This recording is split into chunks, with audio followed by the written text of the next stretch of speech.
Bueno, en Cuba se ha producido una mutación de lo que alguna vez supuestamente fue un Estado socialista, ¿no? Que se ocupaba de las necesidades primarias de la población, como asegurar educación, salud, alimentación, energía eléctrica, agua potable, etcétera.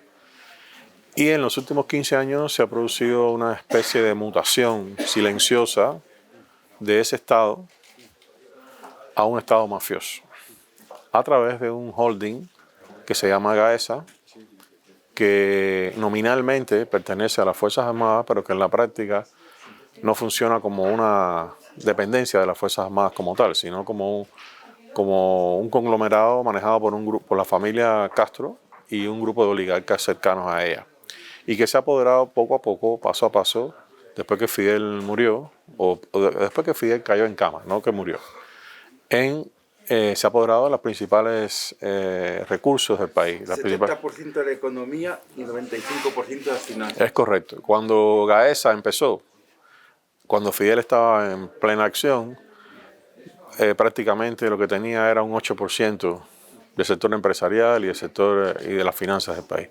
Hoy tiene ese 70% y el 95% de las finanzas del país. No es atractivo para un turista ir a un país donde hay apagones, donde se persigue a la gente por protestar, donde no hay comida, las colas para comprar un pedazo de pollo son de 12 horas, las casas se están cayendo a pedazos, las ciudades están sucias, el sistema de salud está colapsado, no hay medicina. Entonces, un turista ahí se siente no en el paraíso, sino en el infierno, nadie va a ir ahí. Entonces, los hoteles, la atención era pésima, es pésima hoy en día. Muchos trabajadores de experiencia han migrado porque la situación es insostenible, no quieren trabajar más ahí. Las mismas condiciones de un montón de hoteles eran pésimas porque en algunos lugares el aire acondicionado no funcionaba, la comida era mala, de mala calidad, el agua de la ducha, un montón de rollos. Entonces, el problema de la matriz energética es que mientras el país funcionaba año tras año, nunca se ocuparon de darle mantenimiento que esas plantas ya requerían. Entonces han pasado ya, todas esas plantas tienen más de 30 años de uso, con un mal mantenimiento. Entonces ahora no es suficiente darle un mantenimiento, porque tú lo ves todos los días en las noticias. Sacaron la planta tal para darle mantenimiento. A la semana la ponen de nuevo a funcionar y a los 2 días tiene que salir del sistema por una rotura. Entonces, eso le pasa a todas. Entonces, están en crisis. Por otro lado, no solo es la obsolescencia de las plantas, es el capital que no tienen para comprar el petróleo que ellas necesitan o darle el mantenimiento que ellas necesitan. Entonces, tenemos un sistema energético colapsado totalmente, ya no funciona con un mantenimiento, funciona con una demolición y la reposición de esas plantas. Por eso cuesta 10.000 millones de dólares. Y Cuba debe hoy 46.000 millones de dólares. Entonces, en el año 2015, a raíz del deshielo, a Cuba le perdonaron 42.000 millones de dólares. Sí, se dice así muy rápido, 42.000 millones, pero 7 años después deben 46.000.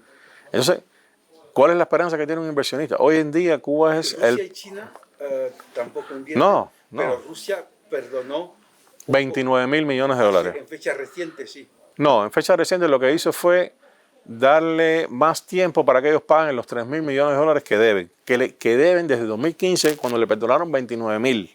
Sí, la deuda quedó en 3.000 millones de dólares. Deuda que se iba a usar para hacer inversiones en Cuba.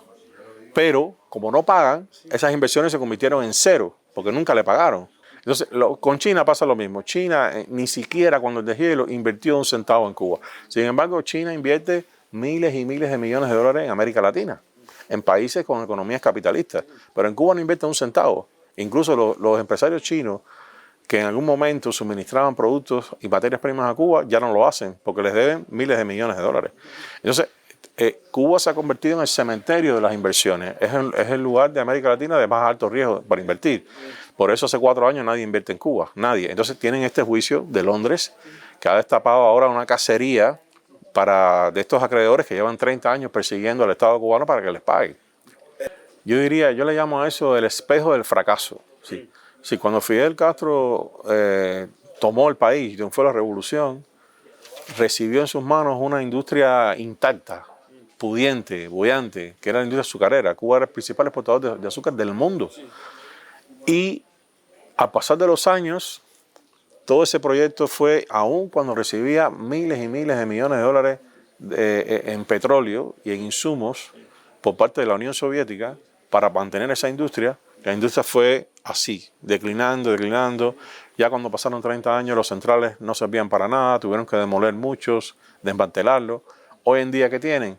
Una zafra que no supera la zafra de hace 120 años, cuando se hacía en los tiempos de España, que se hacía, ni siquiera existían los centrales azucareros, se hacía con trapiches jalada por bueyes y la caña se transportaba en carretones jalada por bueyes. ¿Sí? Esa zafra producía más que la del año pasado, por ejemplo. Entonces Cuba ha dejado de ser un país exportador de azúcar y se ha convertido en un país importador de azúcar. Entonces, ese es el espejo del fracaso. La escasez continúa de medicamentos y de comida. La inflación ha subido. Hoy en día $1 son 200 pesos. El salario medio de Cuba son 3.300 pesos. Entonces, un cartón de huevos, por ejemplo, en el 2020 costaba 400 pesos cubanos. En el 2021 pasó a costar 1.000 pesos. Hoy vale 2.000 pesos. Entonces, 2.000 pesos, su salario medio es de 3.300, te compras un cartón de huevos y ¿qué haces con otro? Una libra de azúcar vale 200 pesos. 2 días dura un salario.